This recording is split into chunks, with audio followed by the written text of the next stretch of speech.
Hey Commanders, thank you for joining us. A number of months ago, we talked about the 2025 roadmap together, and we laid out some of the improvements and things that we were going to do better. Since then, we've launched a couple, we've a couple more that are coming up that we'll talk about here, and we've heard your feedback. So we're going to have an explore of what's coming through the rest of 2025. So let's get started with the web store, making that a little bit better. Yeah, so one of the things we wanted to do to improve the web store was to add a search function to it. Not something that you have to know the name of the pack, but more about what's inside of the pack. So we wanted people to more easily be able to find which pack has the most ship parts, or maybe which one has the most ore for whatever grade that you're in. Partial searches will also work, so you're going to be able to just search for LAT, and Latinum will come up. I do like the little change that we had as we were going through this to make sure that the pack that had the most of the thing you're searching for came to the top. Yes. That was a nice little addition. No, the team's been playing around with this, and we're really excited to get that one into the hands of players. So let's talk a little bit about also speeding up how things are going in the game, right? It's not just out of game. We've been looking at the number of new researcher trees and nodes that we've added into the game over the years. Yeah. And one of the biggest challenges I've always found is finding the dependencies, right? So you spend a lot of time, obviously, clicking through and hitting dependency after dependency. So one of the big things that we wanted to do to kind of change the game with the research was to be able to do bulk research, right? Being able to research something and have it research all the dependencies all at once instead of having to go through and doing everything kind of one by one. So where right now you have restrictions where you can't do instant research because you get hit by that dependency, we're trying to enable functionality to allow you to, even if it's got dependencies, to do all of those all at once. It's going to help save a ton of time and a ton of backtracking through some of those older nodes. Yeah, I know I've always had that challenge. If you find the node that you actually want to go to, you're hitting go, research. Yep. Being able to just bundle all those up. And trying to remember what you actually want to do at the beginning of that chain can sometimes be a challenge. Having that removed is really important. Yeah. Another thing that we've been working on quite a bit since it was introduced is the arena system. So we've added in a lot of new functionality.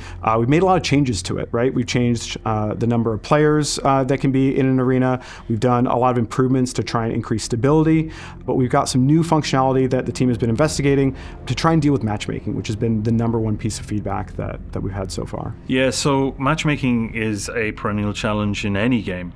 We've definitely had our challenges with it. Some of this comes from us having an expectation about how we would balance and then learning more and more as we see people go through that system. Yeah. We've seen things where we've had good pairings, we've seen things where we've had bad pairings. Yeah. There's definitely a lot that we can improve on it. So we're looking at different ways that we can try and make that matchmaking more fair, especially when rank is involved. And considering rank and considering people's progression, I think it's so important for us as well to talk about this new, I liked the Command Evolution Directive we've been talking about. As you can expect, and as our players are experiencing, the breadth of Star Trek has really expanded over the past 6 years. It's a different game than when we launched it, absolutely. Yeah. And the time it takes you to get from starting the game to where we're launching our content, the meta at the end of the game, has grown fairly exponentially. We've gone from a couple of months to a couple of years. What we want to do is make sure that we are giving a really clean and consistent and curated experience from like that grade 2 and 3 up to grade 5, but still maintain the core essence of the game, make sure the experience is there. And some people who are in G4 have already seen some of the work here that's come in. We're going to continue to work on that, iterate, make changes to it, and improve it throughout the year. As you said, we want to make sure that we are giving players a much better experience as they're leveling up, but we want to try and make sure that it's a much more fun, engaging experience that everybody enjoys. As you go through that, it's important for us to consider how we level up our buildings inside there. I love the little addition that was being built, that I say little, but it's going to be big for the experience of the game. Bulk upgrading. Yeah, bulk upgrading is a great new feature that is going to allow you to take, especially your orthogonal buildings, really quickly from level 1 all the way up to a target level that you want to get to. So this is explicitly for buildings that don't have dependencies on them. So think of things like the District 56 building, right? The idea is that there's a little drop-down menu, and you can say, I want to bring this building up to whatever that target level is. And as long as there's no dependencies between you and that level, you can just instantly take it up to that level. It calculates all of the required resources and time it takes to do that. You can do that all in one go. I jumped back into the game at the start again recently, and even in the early levels, whenever we have a new building or you just get access to one of those buildings we launched a long time ago, bringing it up to your level through this is really, really nice. A lot of the changes that we've been looking at have been how do we reduce time clicking buttons and getting people back into the action and actually playing the game, enjoying playing Star Trek Fleet Command with their friends, with their alliance mates, and just having a great time. So one of the things we've been looking at to change up the experience and the excitement was something we launched around New Year's last year. Yeah, we had the New Year's Eve events that had these multi-day events where you unlocked kind of new objectives every single day of the event. And while we have one of these in the Boldly Go event for new players, we had a number of bugs with the New Year's Eve event that we wanted to fix before we rolled them out wider. So the team have been hard at work getting those fixes in. So over the next couple of releases, we should start to see those type of multi-day events coming back. And presenting new event types is something that we've been trying to explore more of to try and make the game more fun, more engaging, give new ways to play the game. Setting up that kind of challenge that people can overcome over a longer period of time rather than just a single instance. Also, we need to consider as we're opening and jumping through all of those events and screens, hey, there's loading times and menu screen transitions, right? Yeah, we know that staring at the spinning wheel is not a ton of fun for players.